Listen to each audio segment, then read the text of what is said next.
Hi hello friends, എല്ലാ കൂട്ടുകാർക്കും പുതിയൊരു റിവ്യൂയിലേക്ക് സ്വാഗതം. അപ്പോൾ നമ്മളെല്ലാവരും കാത്തിരുന്നൊരു ഭാഗമാണ് ഇനി അടുത്ത എപ്പിസോഡിൽ വരാൻ പോണത്. അങ്ങനെ മനോഹർ ഷാരിനെയും കാത്ത് ഇങ്ങനെ നിൽക്കും കേട്ടോ. ഷാരി കൊണ്ടുവന്ന ആഭരണങ്ങൾ താൻ കൊണ്ടുവന്നതാണെന്ന് പറഞ്ഞിട്ട് കുഞ്ഞിൻ്റെ കഴുത്തിലും കാതിലൊക്കെ ഇട്ട് കൊടുക്കാനായിട്ട്. അപ്പോൾ ഷാരി ഇങ്ങനെ വരുന്നുണ്ട്. ഷാരി നിന്ന നീ പറഞ്ഞ ആഭരണങ്ങളൊക്കെ വാങ്ങിച്ചിട്ടുണ്ട് എന്ന് പറഞ്ഞിട്ട് ഒരു മനോഹറിൻ്റെ കയ്യിലേക്ക് കൊടുക്കുകയാണ്. ഇത് എത്ര പവൻ കാണും, വലിയ തൂക്കമൊന്നും ഇല്ലല്ലോ എന്ന് മനോഹർ പറയുമ്പോൾ എൻ്റെ കയ്യിലുണ്ടായിരുന്ന വളയും 2 കമ്മലും കൊടുത്തിട്ടാണ് വാങ്ങിച്ചത്. ഇനി എൻ്റെ കയ്യിലും കാതിലൊന്നും ഒന്നുമില്ല, എന്നിട്ടാണ് നിനക്ക് വേണ്ടി വാങ്ങിച്ചത്. ഇനി ഞാനൊന്നും വാങ്ങിച്ചിട്ടില്ല. ഇനി അതിൻ്റെ പേരിലും സലീമോള് ബഹളം ഉണ്ടാക്കുമെന്ന് പറയുമ്പോൾ അവളെന്തെങ്കിലുമൊക്കെ പറയട്ടെ, എന്തായാലും ഒരു 10 പവനെങ്കിലും മേടിക്കായിരുന്നു.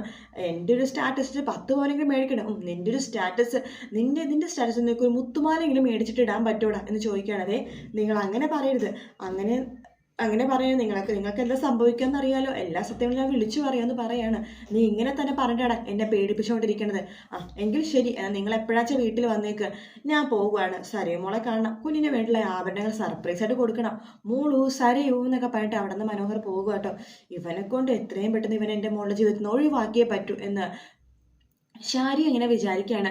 അങ്ങനെ സരയുവിൻ്റെ കുഞ്ഞ് 28 കെട്ട് വരും കേട്ടോ. ശരിക്കും പറഞ്ഞാൽ 27 ദിവസം തന്നെയാണ് 28 കെട്ട് നടത്തുന്നത്. അങ്ങനെ രൂപയും സരയും മനോഹറും ഷാരിയും രാഹുലും ഇവർ ഇത്രയും പേര് മാത്രമേ ഉള്ളൂ കേട്ടോ. അപ്പോഴും മനോഹറിൻ്റെ അച്ഛനും അമ്മയും എവിടെയാണെന്ന് സരി ഒരിക്കലും പോലും ചോദിച്ചിട്ടില്ല. അങ്ങനെ സരയു 28 കെട്ടിൻ്റെ സമയത്ത് രൂപ ചോദിക്കണ്ടല്ല മോളെ, ഇന്ന് കുഞ്ഞിന് 27 ആയിട്ടുള്ളൂ, എന്തിന് 28 കെട്ട് നടത്തണത്? എൻ്റെ ആൻറ്റി അപ്പുറത്ത് ആ കിരണും കല്യാണിക്ക ആ കൊച്ചിൻ്റെ പിറന്നാൾ ആഘോഷിക്കുക എന്ന്. അപ്പം എൻ്റെ കുഞ്ഞിൻ്റെ 28 കെട്ട് നാളെ ആഘോഷിക്കണ്ട, ഇന്ന് തന്നെ ആഘോഷിക്കണം. അവിടെ എന്ത് ആഘോഷം ഉണ്ടെങ്കിലും നമുക്കിവിടെ ആഘോഷിക്കണം. അപ്പോൾ അവിടെ സങ്കടമാണെങ്കിലോ ഇവിടെ സങ്കടപ്പെടണമെന്നാണോ? ഈ ആൻറ്റിയുടെ ഒരു തമാശ, അങ്ങനെയല്ല, സന്തോഷമുള്ള കാര്യങ്ങൾ. ആയിക്കോട്ടെ എന്ന് രൂപ പറയാണ്. അതിനുശേഷം കുഞ്ഞ് 28 കെട്ട് നടത്തുന്ന സമയത്ത് മനോഹർ പറഞ്ഞു, മോളും ഞാൻ കുഞ്ഞിന് വേണ്ടി ഒരുപാട് ആഭരണങ്ങൾ വാങ്ങിച്ചിട്ട്. കൊള്ളാലോ മനുവേട്ട, ഇതൊക്കെ മനുവേട്ട സർപ്രൈസ് ആയിട്ട് വാങ്ങിച്ചതാണോ? പിന്നെ സർപ്രൈസ് ആയിട്ട് ഞാൻ പോയി വാങ്ങിച്ചത്, എങ്ങനെയുണ്ട് ഞാൻ സെലക്ട് ചെയ്തതൊക്കെ ചോദിക്കുകയാണ് കേട്ടോ. ഇതൊക്കെ സൂപ്പർ ആയിട്ടുണ്ട്, മനുവേട്ടൻ തന്നെ ഇത് കുഞ്ഞിന് ഇട്ട് കൊടുത്തോ എന്ന് പറയാണ്. അത് കാരണം രൂപക്ക് കാര്യം മനസ്സിലായി, അതെല്ലാം തന്നെ നമ്മുടെ ഷാരി വാങ്ങിച്ചതാണെന്ന്. രൂപ ഷാരിനെ നോക്കുമ്പോൾ ഷാരി അങ്ങനെ രൂപനെ നോക്കി തല കുമ്പിട്ട് ഇങ്ങനെ നിൽക്കും കേട്ടോ. അങ്ങനെ മനു ആ മേടിച്ച് അരഞ്ഞാണോ ആ കുഞ്ഞിൻ്റെ മാലയും കാൽത്തളയും വളയൊക്കെ ഇട്ട് കൊടുക്കുവാണ്.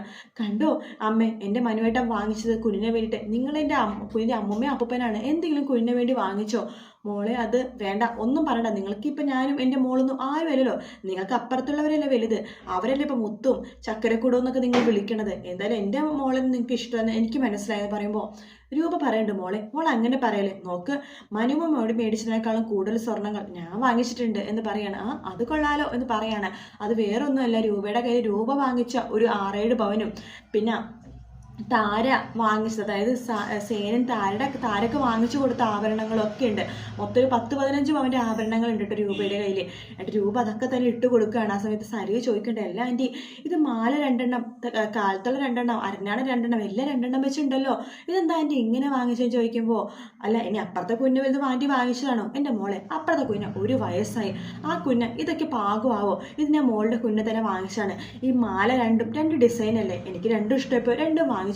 മാത്രമല്ല മോൾക്ക് രണ്ടാമതൊരു കുഞ്ഞുണ്ടാകുമ്പോൾ അതിനും ഇടാലോ, പിന്നെ മോൾക്ക് കുഞ്ഞിനെ മാല മാറ്റിയിട്ടുണ്ടോന്നുണ്ടെങ്കിൽ അപ്പോഴും ഇടാലോ, പിന്നെ കാൽത്തള, ഇത് 2 ഡിസൈനാണ്, അങ്ങനെ വാങ്ങിച്ചാണ്. ഈ ആൻറ്റിയുടെ ഒരു സ്നേഹം കണ്ടില്ലേ, ഈ സ്നേഹം പോലും കുഞ്ഞിൻ്റെ യഥാർത്ഥ അമ്മമ്മക്കും അപ്പനും ഇല്ല എന്നൊക്കെ പറയണം. പോട്ടെ മോളെ, നല്ലൊരു ദിവസമായിട്ട് വേറെ പ്രശ്നവും കാര്യങ്ങളൊന്നും ഉണ്ടാക്കേണ്ട എന്ന് പറയാണ്. അങ്ങനെ കുഞ്ഞിനെ മടിയിലിരുത്തി പേരൊക്കെ വിളിക്കുകയാണ് സരയു. അങ്ങനെ സരിയോ പേര് വിളിക്കുന്ന മോഡേൺ പേരൊക്കെയാണ് കേട്ടോ. അതിനുശേഷമാണെന്നുണ്ടെങ്കിൽ നമ്മുടെ രൂപ പറയുന്നുണ്ട്, ശരിയെങ്കിൽ ഞാൻ ഇറങ്ങട്ടെ. അല്ല ആൻറ്റി എന്തിനാ ഇപ്പം ഇറങ്ങണത്? എല്ലാ മോളെ അപ്പുറത്തൊന്ന് തല കാണിക്കണം, അപ്പുറത്തെ ആ കുഞ്ഞിൻ്റെ എന്തൊക്കെ പറയാനും പിറന്നാളല്ലേ, അവിടെ നിന്ന് തല കാണിക്കണം. വേണ്ട ആൻറ്റി അവിടെ പോകണ്ട മോളെ, ഞാൻ പെട്ടെന്ന് തന്നെ വരാം ഇങ്ങോട്ടേക്ക്, ഞാൻ 2 ദിവസം ഇവിടെ നിന്നിട്ടേ പോകുന്നുള്ളൂ. എങ്കിൽ ശരി ആൻറ്റി എന്ന് സരിയോ പറയാണ്. ആ സമയത്ത് രാഹുല് രൂപനെ വിളിക്കേണ്ട, രൂപേ നീ ഒന്നോട് വന്നേ, നിന്നോടൊരു കാര്യം പറയാനുണ്ടെന്ന് പറഞ്ഞ് വിളിക്കുക. എന്താ ചേട്ടാ, നീ ഇങ്ങോട്ട് വാ എന്ന് പറഞ്ഞ് വിളിക്കുകയാണ്. എന്താ ചേട്ടാ, എന്താ കാര്യം ചോദിക്കുമ്പോൾ, അല്ല നീ അപ്പുറത്ത് പോയിട്ട് ഒരുപാട് നാളായി അയാളെ സ്നേഹിച്ചിട്ട് കൊല്ലാന്നൊക്കെ പറഞ്ഞു, ഇപ്പോൾ ഇതുവരെ ഒന്നും നടന്നില്ല എന്ന് പറയുമ്പോൾ, എൻ്റെ ചേട്ടാ അത് പെട്ടെന്ന് നടത്തുന്ന കാര്യമൊന്നുമല്ല. സ്നേഹിച്ച് അഭിനയിക്കണ പോലെ കാണിച്ചിട്ട് നീ ഇപ്പം അയാളെ ശരിക്കും സ്നേഹിക്കുകയാണ് രൂപേ, നീയും എന്നെ പറ്റിക്കുവാണോ? ചേട്ടനെ തന്ന വാക്ക് ഞാൻ പാലിക്കും. പിന്നെ ചേട്ടൻ്റെ അനിയത്തിയില്ല ഞാൻ, അങ്ങനെ ചേട്ടനെ പറ്റിക്കുമെന്ന് ചേട്ടന് തോന്നുന്നുണ്ടോ? ഇല്ല, എന്നാലും ഇപ്പോൾ ഒരു സംശയം പോലെ. ഇല്ല ചേട്ടാ അങ്ങനെയൊന്നും ഇല്ല. രൂപയെ നോക്ക്, ആ സേനൻ്റെ കൂടെ എങ്ങനെ ഇല്ലാതാക്കിയിട്ട് കിരണിനെയും അതുപോലെ സൈനെ നമുക്ക് ഒന്നാക്കിപ്പിക്കണ്ടേ ചേട്ടാ, അതൊക്കെ നടക്കണ കാര്യമാണോ? അതിന് കിരൺ സമ്മതിക്കോ? കല്യാണം ഇല്ലാണ്ടായാലും കിരൺ വേറെ കിട്ടുമെന്ന് എനിക്ക് തോന്നുന്നില്ല.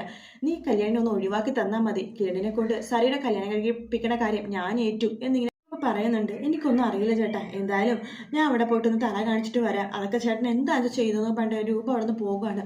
രൂപ പോകുമ്പോൾ രാഹുലിന് ഇച്ചിരി ഡൗട്ട് തോന്നുകയാണ്, രൂപയുടെ സ്വഭാവമൊക്കെ ഒന്ന് മാറി തുടങ്ങിയോ എന്നുള്ള സംശയം. അങ്ങനെ രൂപ അപ്പുറത്തേക്ക് പോവാണ്. അവിടെ കല്ലുമോൻ്റെ പിറന്നാളാണ് കേട്ടോ. കല്ലുമോൻ്റെ കൂടെ കല്ലുമോൻ്റെ അമ്മമ്മയും അതുപോലെ തന്നെ നമ്മുടെ സേനനും രൂപയും അതുപോലെ തന്നെ താരയും എല്ലാവരും അവിടെ ഉണ്ട് കേട്ടോ. പാറക്കുട്ടി ബൈജു എല്ലാവരും ഇങ്ങനെ നിരന്ന് നിൽക്കണം, ഒരുപാട് പേരുണ്ട്. അപ്പം അങ്ങനെ അടിച്ചു പൊളിച്ച് ആഘോഷിക്കുകയാണ് പിറന്നാൾ നമ്മുടെ രൂപ നല്ലൊരു ഗിഫ്റ്റ് കല്ലുമോനെ കൊടുക്കുന്നുണ്ട്. നമ്മുടെ സേനനും അത് കല്ലുമോനെ ഗിഫ്റ്റ് കൊടുക്കണം. എല്ലാവരും സ്വർണം കൊണ്ട് മൂടും കേട്ടോ കല്ലുമോനെ. എല്ലാവർക്കും ഭയങ്കര സ്നേഹത്തോടു കൂടി കല്ലുമോനെ നോക്കിക്കൊണ്ടിരിക്കുകയാണ്. ആ സമയത്ത് നമ്മുടെ കിരൺ ചോദിക്കണ്ടല്ല, അമ്മ അപ്പുറത്ത് പോകാൻ കാണിച്ചിട്ടാണ് വന്നിരിക്കുന്നത്, പിന്നല്ലാതെ അവരെയാണ് കൂടുതൽ ഇഷ്ടമെന്ന് കാണിക്കാൻ വേണ്ടി അവിടെ പോകാൻ കാണിച്ചിട്ടാണ് വന്നിരിക്കുന്നത്. മാത്രമല്ല അവിടെ ആയിരുന്നല്ലോ ചടങ്ങ്, ആദ്യം 10:30-ആയിരുന്നല്ലോ ചടങ്ങ്, അതിൽ അവിടുത്തെ കഴിഞ്ഞിട്ടാ ഇവിടേക്ക് വന്നതെന്ന് പറയാണ്. അതേതായാലും നന്നായി. എങ്ങനെയുണ്ട് ബഗാസുരനും ഷാരിയൊക്കെ? ഷാരി സത്യങ്ങൾ അറിഞ്ഞുകൊണ്ട് ആകെ മൂടൗട്ടാണ്. കുഞ്ഞിന്റെ കഴുത്തിലും കാതിലും ഒന്നും ഇട്ട് കൊടുത്തില്ല. അവര് മേടിച്ചെടുത്തതാണല്ലോ മനോഹറിന്റെ കയ്യിൽ കൊടുത്തത്. മനോഹർ അത് ഭയങ്കര ആത്മാർത്ഥത കൂടി തന്നെ ഇടുന്നുണ്ടായിരുന്നു. അത് കഴിഞ്ഞിട്ട് അവള് ആ സരിയൊക്കെ കിടന്ന് തുള്ളണം ഉണ്ടായിരുന്നു. ഞാൻ ഇവിടെ പോവുകയാണ്, 2 ദിവസം കഴിഞ്ഞിട്ട് വന്ന് നിൽക്കാന്നൊക്കെ പറഞ്ഞിട്ടാ അവിടുന്ന് പോകുന്നത് എന്ന് പറയാണ്. അവരുടെ തകർച്ച തുടങ്ങിയല്ലോ, ഇനി അവർക്കൊരു ഉയർച്ച ഉണ്ടാവില്ല രൂപേ എന്ന് ചന്ദ്രസേനു പറയാണ്. അതൊക്കെ തന്നെ നമ്മുടെ രാഹുൽ ഒളിഞ്ഞിരുന്നു ജനലിൽ കൂടി ഇങ്ങനെ നോക്കുവാട്ടോ. രാഹുൽ നോക്കുമ്പോഴേക്കും രൂപയുടെ അവരുടെ പെരുമാറ്റമൊക്കെ കാണുമ്പോൾ രാഹുലിന് മനസ്സിലാവുന്നുണ്ട്, രൂപ അവരാരും ചതിക്കുകയാണെന്നുള്ള ഒരു ഡൗട്ട് രാഹുലിന് ശരിക്കും തോന്നുവാട്ടോ. അങ്ങനെ രാഹുൽ കേൾക്കണം, അവിടെ എങ്ങനെ എന്നെ ചതിക്കുവാണെന്നുണ്ടെങ്കിൽ തീർച്ചയായിട്ടും എൻ്റെ പെങ്ങളാണ്, ഒരു അമ്മയുടെ വയറ്റിലാണ് വന്നതെന്നും ഞാൻ ആലോചിക്കില്ല, അവളെ ഞാൻ ഇല്ലാതാക്കും. മിക്കവാറും ചന്ദ്രസേന മുമ്പ് അവളായിരിക്കും ഇല്ലാതാവണത് എന്ന് രാഹുൽ മനസ്സിൽ ഇങ്ങനെ പറയുവാണ്.